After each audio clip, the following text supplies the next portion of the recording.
Lyncus, the lost capital of the ancient kingdom of Lynkestis, has recently been uncovered by archaeologists in North Macedonia. I am Ancient Swan, and that was my attempt at an introduction. Lyncus, a city so overshadowed by bigger names it might as well have been the forgotten middle child of history. Not as famous as Athens, not as powerful as Rome, but guess what? Still incredibly relevant. It turns out Lyncus wasn't just some dusty outpost. This was a thriving city. You know, you've hit the jackpot in archaeology when something you thought was a gas station turns out to be an entire ancient civilization.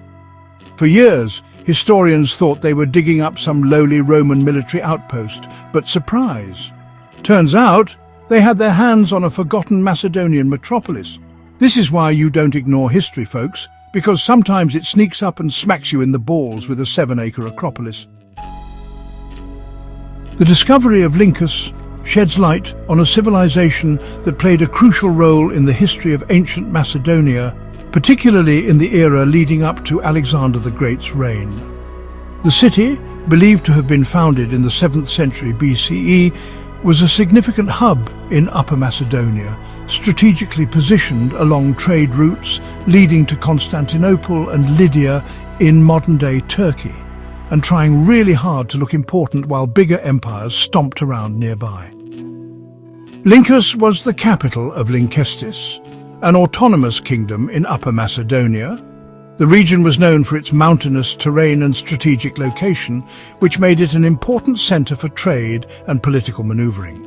In its earlier history, Lynkestis was an independent city-state ruled by a local king who claimed descent from the Bacchiadae, a Greek aristocratic family who had once ruled ancient Corinth around the 8th century BC.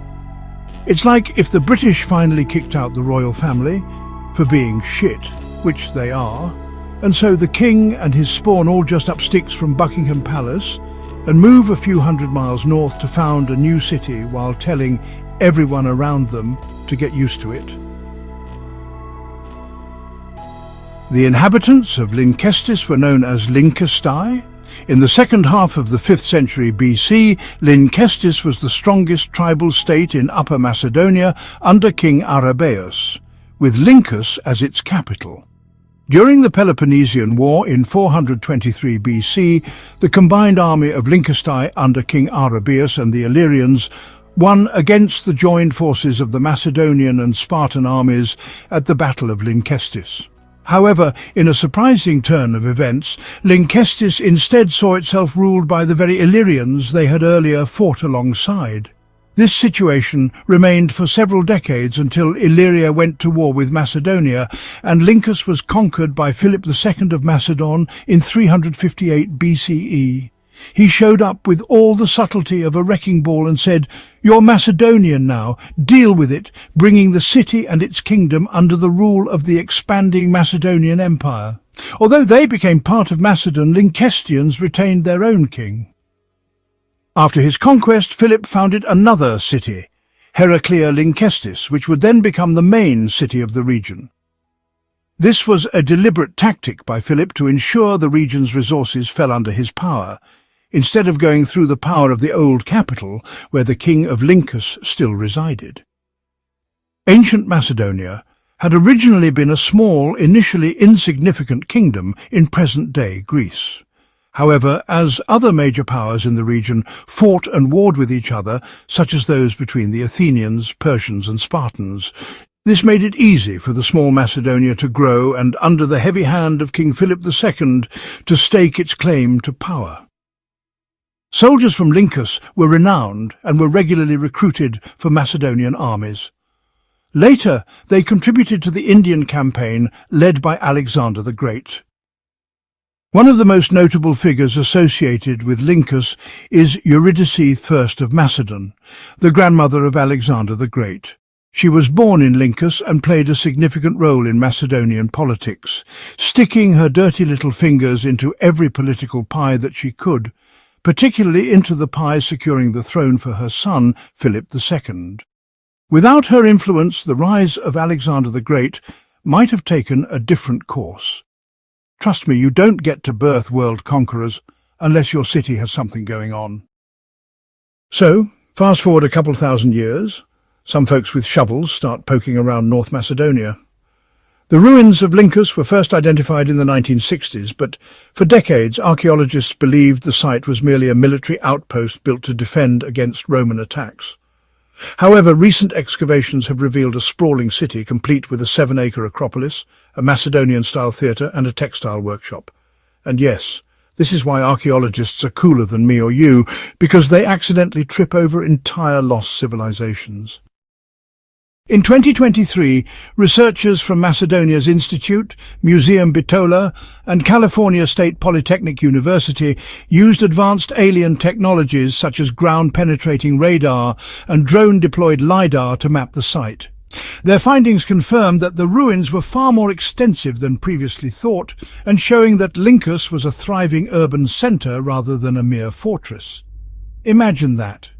You're looking for buried treasure and suddenly, oh hey, look, it's an entire theatre. And what did they find? A treasure trove of ancient goodies. Coins, pottery, stone axes, game pieces, and even a clay theatre ticket. A literal ticket to the theatre. Proof that even in ancient Macedonia, bouncers were stood at doors all like, "Tickets, please, and if your name's not down, you're not getting in."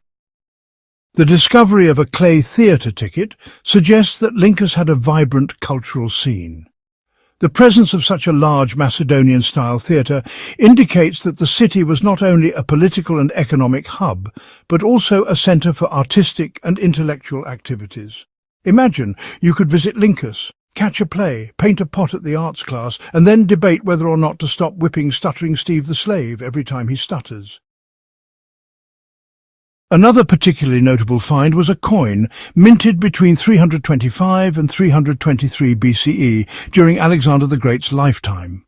This artifact helped archaeologists date the city's peak period and confirmed its connection to the Macedonian Empire. But it doesn't end here.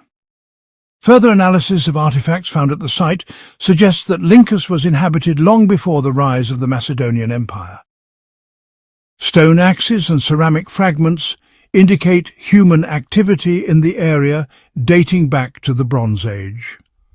This challenges previous assumptions about the region's history and suggests that Lyncus was an important settlement long before it became the capital of Lynkestis, meaning this city existed long before anyone even knew what a Macedonian was. Just imagine a bunch of ancient dudes standing around inventing stone tools and telling stories around the fire about how one day there would be a city here, and one of their descendants would rule it all. Lyncus was strategically located along trade routes leading to Constantinople, making it a key player in regional commerce and the perfect place for merchants to pass through, sell some overpriced goods, and complain about the local women. The city's position allowed it to facilitate trade between Macedonia and other parts of the ancient world, including the broader Mediterranean region where dragons lived. The city's infrastructure, including its acropolis and fortified walls, suggests that it was well prepared for both trade and defence. Historians believe figures like Octavian and Agrippa would have passed through the city on their way to smack the shit out of Cleopatra and Mark Antony at the Battle of Actium. So basically, the roads through Lyncus had some serious celebrity traffic. Like all good things, Lyncus eventually fell under Roman control. Why? Well, probably a mix of power struggles, bad leadership, and Rome being Rome. Rome didn't exactly ask politely when it took over new territories. "Hey, would you mind terribly if we ran your country now?" Nope, more like, "Congratulations, it's now either A, you're paying taxes to us forever, or B, we invent sports using your beheaded skulls and that pothole over there." As Rome expanded its influence in the region, cities like Lyncus were gradually absorbed into the Roman Empire. However, Lyncus had already lost most of its wealth and power to the newer Macedonian replacement city, Heraclea Lynkestis. And so under Roman rule, the once great city gradually continued its decline before disappearing from history. Fast forward to today. Researchers are still poking around, uncovering new secrets every year. They're finally putting together the puzzle of ancient Macedonia, proving that Lyncus wasn't just some backwater settlement, but a crucial player in the grand game of empire building. And after writing that sentence, I suddenly want to load up civilization and play as Lyncus. I can't, but I want to, and it hurts. This discovery is significant, said California Polytechnic archaeologist Nick Angeloff. It highlights the complex networks and power structures of ancient Macedonia. Translation: this place was way cooler than we thought. The rediscovery of Lyncus is a groundbreaking moment in the study of ancient Macedonia. As archaeologists continue to explore the site, they are uncovering new insights into the political, economic and cultural dynamics of the region. From its role as the birthplace of Eurydice I to its strategic importance in trade, Lyncus stands as a testament to the rich history of Upper Macedonia. I myself have booked a plot there where I will go dig holes and fully expect to find one of Alexander's great treasures. Makes complete sense to me that he would bury some treasure in his grandmother's birthplace, exactly in the bit of soil where I will happen to dig. Also, I'm not actually going to do that, but if I could, I 100% would. Today is full of things I want to do but can't. Life is tough. The rediscovery of Lyncus is basically history's way of saying, surprise, you missed something big. And honestly, it's a humbling reminder that we probably have entire civilizations sitting under parking lots right now. I wonder how much there is left to find. I bet it's a bit more than a wee bit.